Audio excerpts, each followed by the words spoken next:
Célébration aussi de la Journée internationale des peuples autochtones. À Kinshasa, la dynamique des groupes des peuples autochtones DGPA a organisé une marche de soutien à la proposition des lois portant protection et promotion des peuples autochtones qui attendent d'être adoptées et promulguées. En sport, nous vous proposons de suivre l'analyse des forces en présence des rencontres Tout-Puissant Mazembe contre Al Hilal du Soudan et Zamalek contre V-Club dans cette édition. Antenne A, le journal Sylvie Fortuné Poula.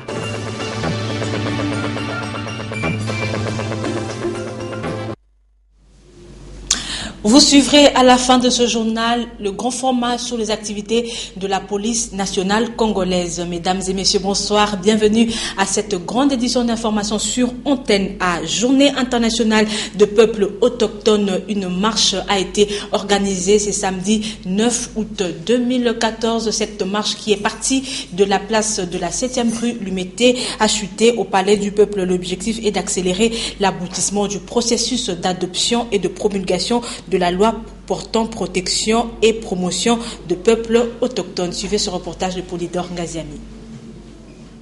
Partie de la place commerciale située sur la 7e rue Limété résidentielle, la marche organisée par la dynamique du groupe des peuples autochtones à l'occasion de la Journée internationale des peuples autochtones visait à appuyer la proposition de loi relative à la protection et promotion des peuples autochtones. C'est juste pour appuyer notre proposition de loi qu'on a soumise à l'Assemblée nationale au mois de juillet de cette année. Mais aussi, c'est une façon de commémorer avec nos frères et sœurs au Katanga pour leur montrer que les autochtones aussi de Kinshasa sont ensemble avec eux. Toutes les associations regroupant les autochtones ont décidé de se serrer les coudes afin de faire aboutir cette proposition de loi dont les articles plaident pour leur dignité, la cohabitation pacifique et l'égalité des droits. Marche ou carnaval motorisé, était-on tenté de se demander? En tout cas, la réalité est qu'il s'agissait des deux. Devant les motards, suivis des rollers, et derrière ceux qui marchaient, portant des calicots et pancartes sur lesquels on pouvait lire « Ne zappez pas ma loi, stop aux pressions sur nos terres et ressources, droit à une protection et promotion, loi, dignité, vie » et plusieurs autres messages. Cette marche qui a bénéficié de l'encadrement de la police a emprunté les avenues Yolo, Université, Victoire, Boulevard Triomphal, avec comme point de chute le palais du peuple où le message véhiculé par les peuples autochtones a été dévoilé et la situation des pygmées du Katanga évoquée. La grande ligne de notre proposition, c'est comme on l'a mentionné sur nos pancartes, donc les actes par ma loi. Ça c'est déjà le premier message, mais c'est de savoir comment aussi les autorités peuvent convoquer tous les leaders autochtones vivant ici dans la ville-province de Kinshasa pour qu'une équipe mixte soit mise en place afin d'aller enquêter et voir comment démarrer avec des activités qui permettraient que la paix puisse revenir dans le territoire des Manono, les territoires des Kabalo, Nyunzu et dans les territoires des Kalemi. Si la marche des peuples autochtones a réussi en ce jour, l'aboutissement de leur combat pour leur protection et leur promotion ne suit pas automatiquement, car il faut une conjugaison des efforts et des peuples autochtones eux-mêmes et des autres communautés vivant sur les territoires congolais, sans oublier la communauté internationale.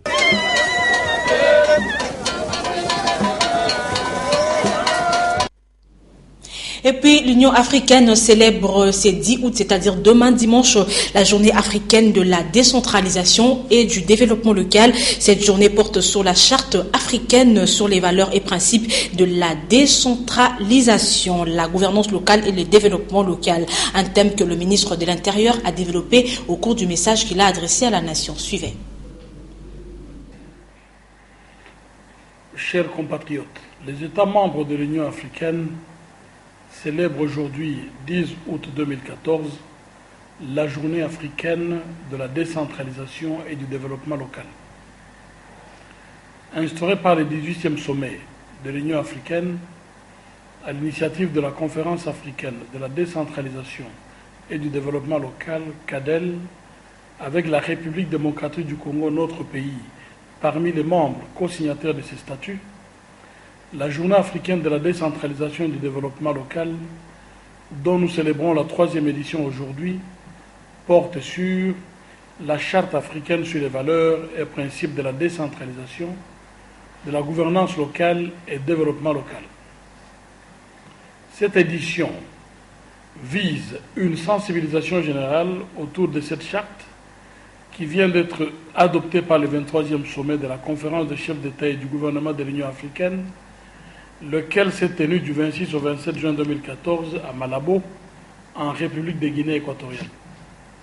C'est dans ce cadre que le gouvernement a organisé, samedi 9 août 2014, en marge de cette journée, la cérémonie de présentation officielle et solennelle de la Charte africaine sur les valeurs et les principes de la décentralisation, de la gouvernance locale et du développement local. Le thème nous interpelle sur la nécessité d'encadrer le processus de décentralisation et de gouvernance locale en assumant au mieux l'accompagnement des provinces et des entités territoriales décentralisées et en servant de facilitateurs de l'émergence des forces vives locales et leur implication au développement de leur localité. Au centre de tous les thèmes retenus depuis la première édition de la Journée africaine de la décentralisation, il y a le développement local, gage du développement durable de notre pays et de notre continent. Et puis Paulin Kalamba et Juzen Belebele vous proposent de suivre la présentation de la charte africaine sur les valeurs et principes de la décentralisation de la gouvernance locale et du développement par le ministre de l'Intérieur, Richard Mouyej. La cérémonie s'est déroulée au salon Lubumbashi du Grand Hôtel Kinshasa. Reportage. C'est en marge de la journée africaine de la décentralisation et du développement local, célébrée sous le thème Charte africaine sur les valeurs et principes de la décentralisation, que le ministère de l'Intérieur, de la décentralisation et des affaires coutumières a présenté officiellement la charte sur les valeurs et principes de la décentralisation locale, de la gouvernance locale et du développement local. Adoptée lors du sommet de Malabo en juin 2014 par les chefs d'État et des gouvernements des pays membres de l'Union africaine, cette charte a entre autres pour objectif de promouvoir et protéger la décentralisation, la gouvernance et soutenir la démocratie locale. L'adoption de cette charte s'inscrit dans le processus de la mise en œuvre des objectifs énumérés dans l'acte constitutif de l'Union africaine du 11 juillet 2000. Ces objectifs sont, entre autres, réaliser une plus grande unité et solidarité entre les pays africains et entre les peuples d'Afrique, défendre la souveraineté, l'intégrité territoriale et l'indépendance de ses États membres, promouvoir les principes et les institutions démocratiques, la participation populaire et la bonne gouvernance. La mise en application de cette charte permet non seulement de consolider la solidarité, mais aussi d'assurer la souveraineté des pays membres de l'Union africaine et le respect des droits de l'homme et du peuple. Écho de nos provinces, le centre Monseigneur Malolé au Kasaï occidental a servi de cadre pour la clôture de formation du secteur des sécurités et de réforme de la police nationale congolaise, formation qui a débuté le 1er mars 2014. Allais-je dire, cette cérémonie de clôture a connu la présence du vice-gouverneur qui a rendu hommage au président de la République, initiateur de la formation au sein de la police nationale congolaise. Le commentaire est de Patricia Moulengo Mbo Lekuni.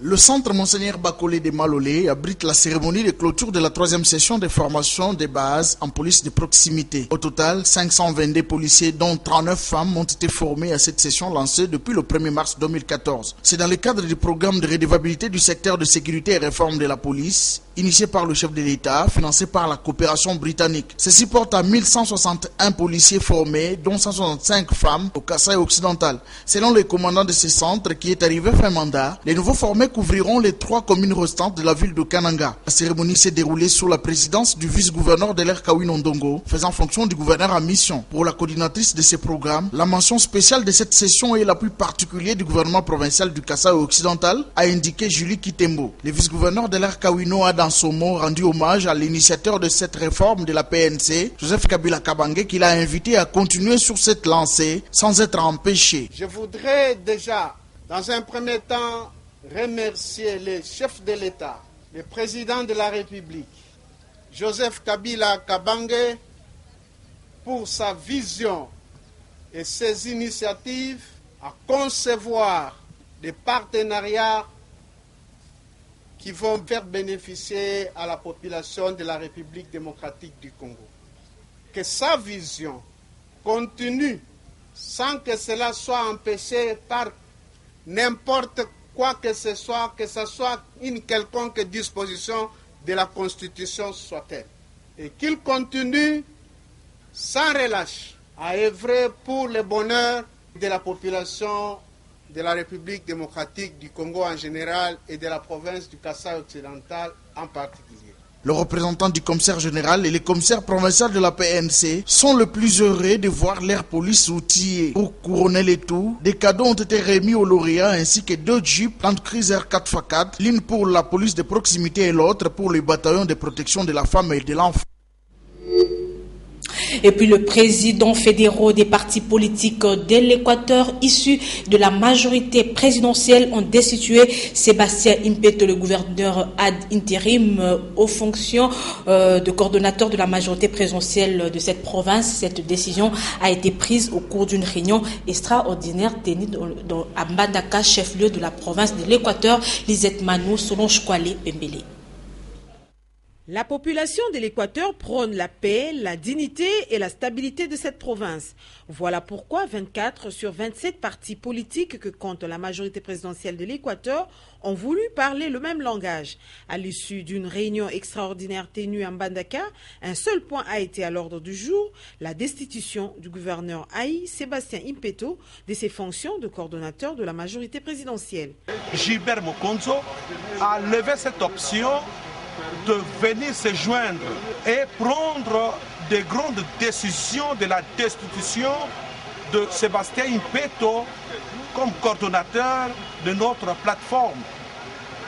Et je crois que sa décision d'adhérer à cette logique est une décision conservatrice.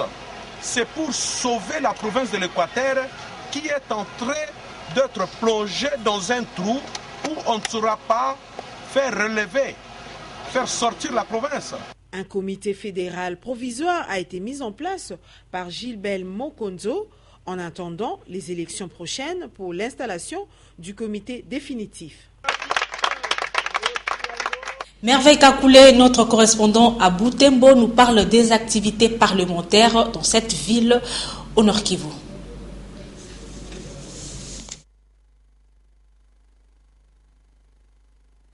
C'est une obligation pour chaque député provincial ou national de revenir dans sa circonscription électorale lors des vacances parlementaires. Cela a fait de recueillir les doléances de la population. Mais nombre de députés de Butembo se dérobent à cette obligation légale, ce qui fâche cet habitant. Depuis février 2012, les députés provinciaux, là je vais prendre l'exemple de la ville de Butembo, ne viennent plus à vacances parlementaires. Quels sont les rapports qu'ils vous ont toujours présentés là-bas dans votre bureau pour le problème qui se pose, surtout à ce qui est du contrôle de l'exécution provinciale? Une question posée à Jules Akizumwa Miabimana, président de l'Assemblée provinciale du Nord Kivu, et voici sa réponse. Vous avez plusieurs canaux de pouvoir nous atteindre.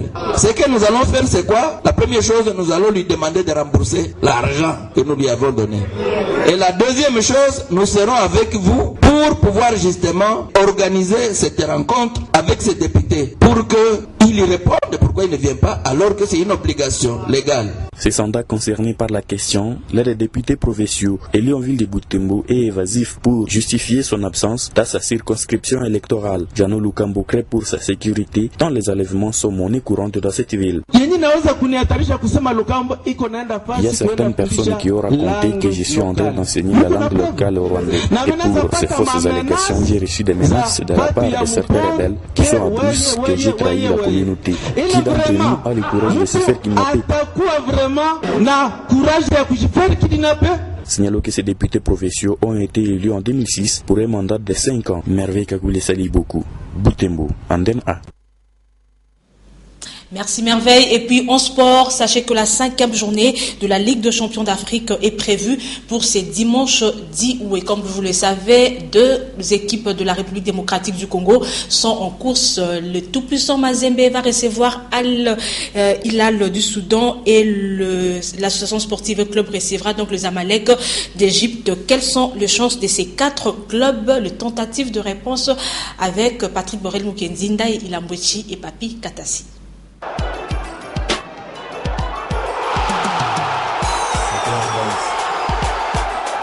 La réponse du berger à la bergère, c'est ce que le public de Kamalodo voudrait que le tout-puissant Mazembe du chairman Moïse Katumbi exécute devant le Soudanais de Al Hilal qui avait réussi à battre les protégés de Patrice Carteron sur le score étriqué d'1-0 lors de la première rencontre de la phase des poules.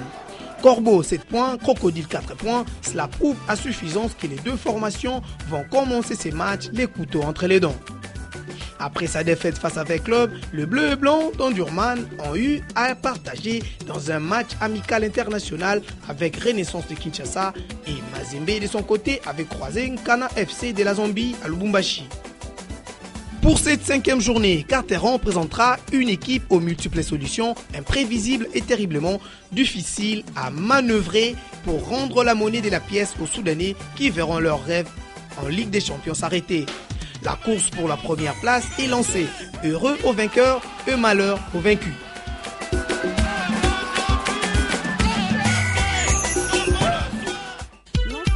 Deuxième au classement avec 7 points à son compte, les Moscovites de Vita Club de Kinshasa sont à la croisée de leur chemin pour une historique qualification en demi-finale de la très lucrative Ligue des champions d'Afrique de football. Le déplacement de ce dimanche à Alexandrie Stadium présente beaucoup d'enjeux pour le club de la capitale.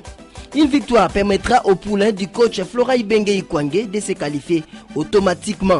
Un nul aussi pourra être bénéfique pour le club de la capitale au cas où le TP Mazembe prenait les dessous sur El Ali du Soudan. Par contre, une défaite compromettrait le chance de Banambongo. Pour parer à toute éventualité, une mobilisation tous azimuts est exigée du côté des Banaveya qui veulent retenir beaucoup de leçons de leur dernière victoire face aux Soudanais d'Al Hilal. Nous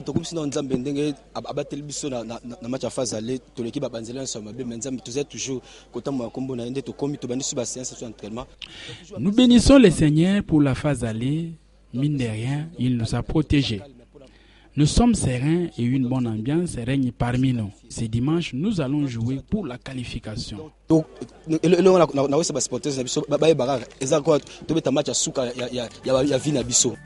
compte fait, ça passe ou ça casse pour Vita Club de Kinshasa ce dimanche face aux Chevaliers Blancs des Zamalek d'Égypte. Allez, tous derrière Banavir.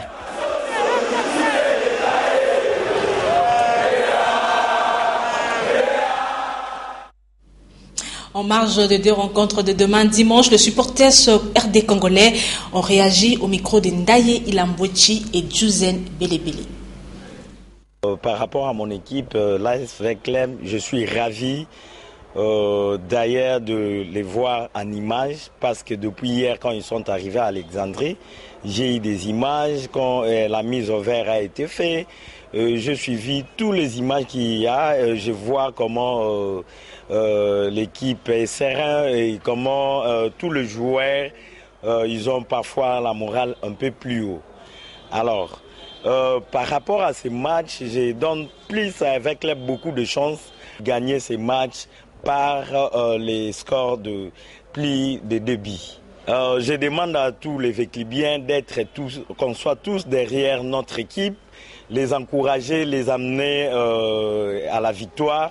Même nos frères qui sont à Alexandrie là-bas, qu'ils apportent leurs mains à notre club et on verra qu'on aura la victoire et la qualification. Nous avons la qualification. On va gagner. Et je donne directement le score, c'est 2 buts à 0. 2 buts à 0. Si possible, on peut aller jusque même à 4. Nos joueurs sont tous des bons joueurs. La préparation elle a été vraiment très bonne. Et puis nous avons foi à nos joueurs. L'équipe est partie avec une morale au zénith. On sait qu'on est parti pour prendre 3 points. Si on ne prend pas les 3 points, ne fût-ce qu'un point pour nous assurer pour la qualification. Donc non, on n'a pas droit à l'erreur. Donc notre qualification se joue demain. Donc j'ai dit à tous les Véclibiens et à tous nos voyants combattants qui sont en Égypte maintenant que des batailles durent pour la qualification. Donc notre qualification, on joue ça pour demain à Alexandrie en Égypte. Donc on n'a pas droit à l'erreur. Et à tous les Véclibiens qui sont à travers la République démocratique du Congo et à travers le monde de soutenir Véclub à 100% là où ils sont pour que nous obtenions cette qualification demain. Bonne chance donc à nos deux équipes. Le stade Tata Raphaël a vécu hier vendredi au rythme de 2 finales du tournoi RTL Jeune Talent phase provinciale. Papi Katassi.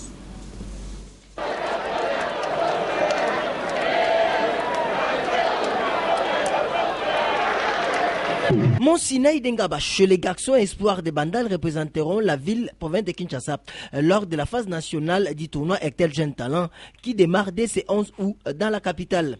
Le verdict est tombé à l'issue de la double finale phase de Kinshasa dès ce vendredi 8 août au stade Tata Raphaël de la Ketsoul. Espoir de Bandal remporte les trophées et un chèque de $1000 chez les filles, tandis que chez les garçons, Mont Sinaï l'emporte 2-1 face à Lokolomoto. Remercions également tous les parents qui ont accepté de disponibiliser leurs enfants. Nous clôturons aujourd'hui effectivement la phase de Kinshasa avec cet engouement. C'est un motif de satisfaction. Motif de satisfaction pour les leaders des télécoms en RDC RTL. Nous avons voulu, à travers cette initiative, donner l'occasion aux détecteurs de talent, aux spécialistes du football, de pouvoir dénicher ces futurs stars de football. Cette phase provinciale a tapé à l'œil du nouvel ambassadeur du football congolais. Je pense que c'est toujours une bonne chose, vu la population et des jeunes qui sont tous motivés par rapport à ce tournoi. C'est un plus, donc un peu en cadre de visite. Phase des provinces terminée, RTL Jeune Talent passe à la vitesse supérieure avec les représentants du Grand Kivu, Kasai, Katanga, Bakongo et Kinshasa dès ce 11 août dans la capitale.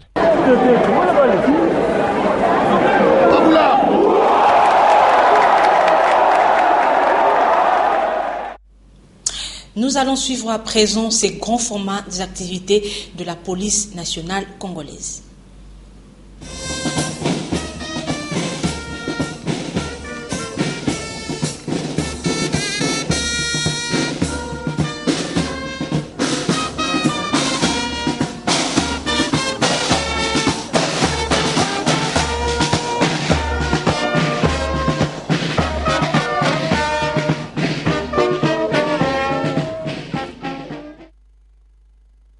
Foire internationale de Kinshasa, les hommes du 11e bataillon de la Légion nationale d'intervention débarquent dans des véhicules blindés de la LENI.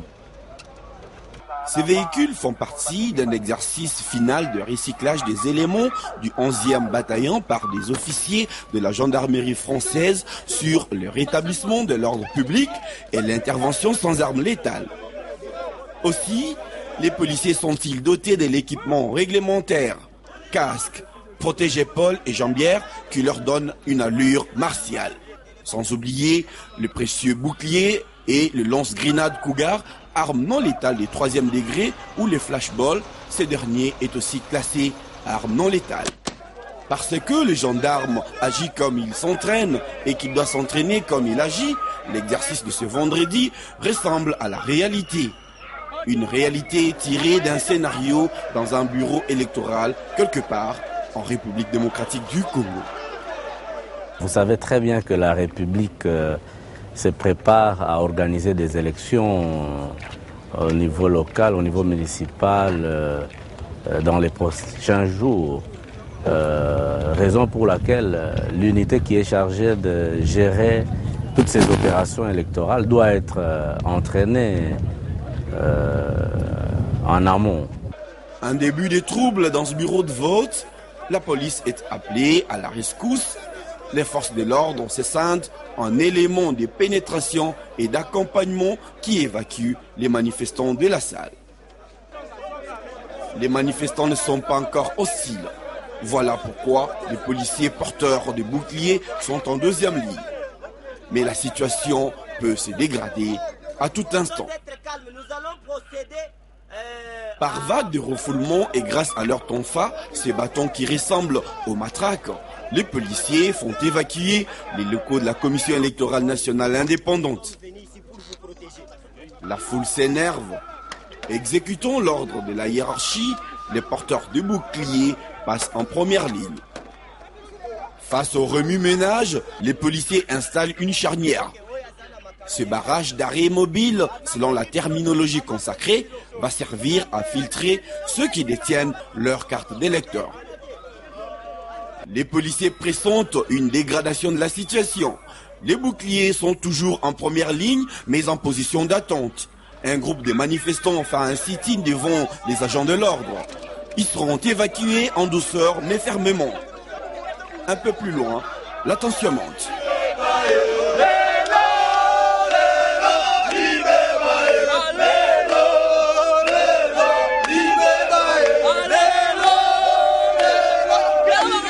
Les véhicules blindés et les fourgons pompes sont tous feu allumés. Les niveaux d'alerte commencent à monter. Par vagues, les policiers repoussent les manifestants et se replient, ce qui est une manœuvre d'encerclement. Pour ce genre d'intervention, les policiers sont toujours en binôme. Les boucliers et les deuxièmes interviennent.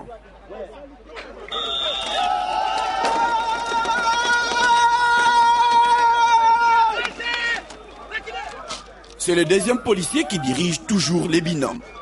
Les manifestants redoublent des projectiles sur les forces de l'ordre et les invectives.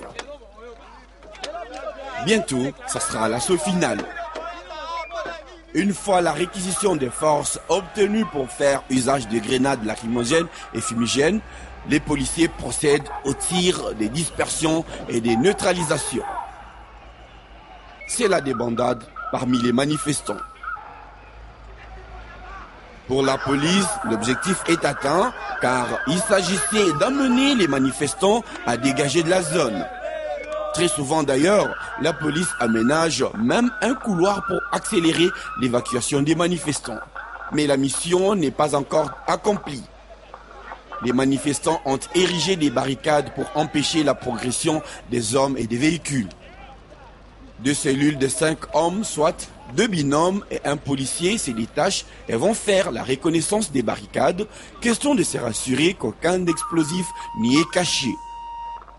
Une fois ces barricades contrôlées, les policiers ouvrent des brèches afin de poursuivre leur progression parce que les barricades n'étaient pas tenues. Une fois de plus, les policiers sont stoppés par des barricades, non tenues certes, mais cette fois-ci enflammées. C'est là que le fourgon pompe entre en action pour lancer un jet d'eau sur les obstacles enflammés.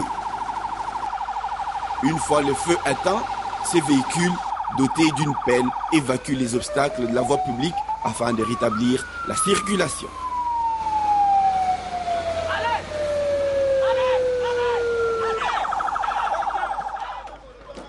De plus en plus agressifs, les manifestants harcèlent les policiers avec des pavés et des projectiles divers. Il faut les évacuer du site. Les véhicules blindés entrent alors en scène en tirant une salve de grenades lacrymogènes. Sa portée est de 200 à 600 mètres. À couvert derrière les véhicules blindés, les policiers occupent alors totalement la place. Mais dans la foule des manifestants, un tireur embusqué surgit.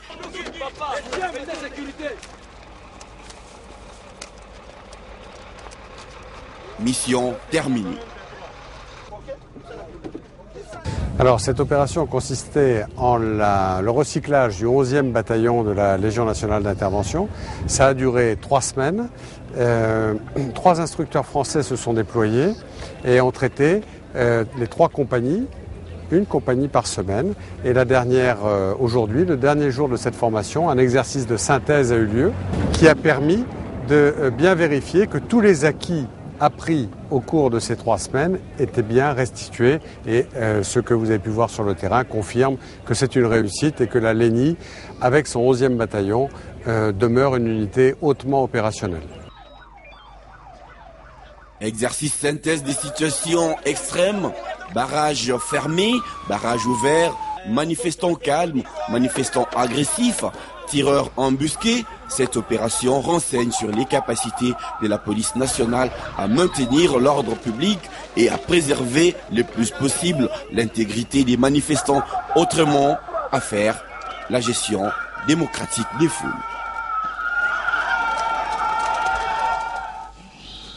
Voilà, vous avez donc suivi ce grand format de John Ngomboa. Ainsi prend fin ce journal. Merci à vous tous qui nous avez suivis, particulièrement à tous nos téléspectateurs qui nous ont suivis depuis la ville de Bukavu, dans le sud Kivu, à la télévision Vision Chala TV. Merci encore. Je vous retrouve demain à 19h avec le même plaisir avec Ndaye Ilambouchi et Léonard Mouemiri. Au revoir.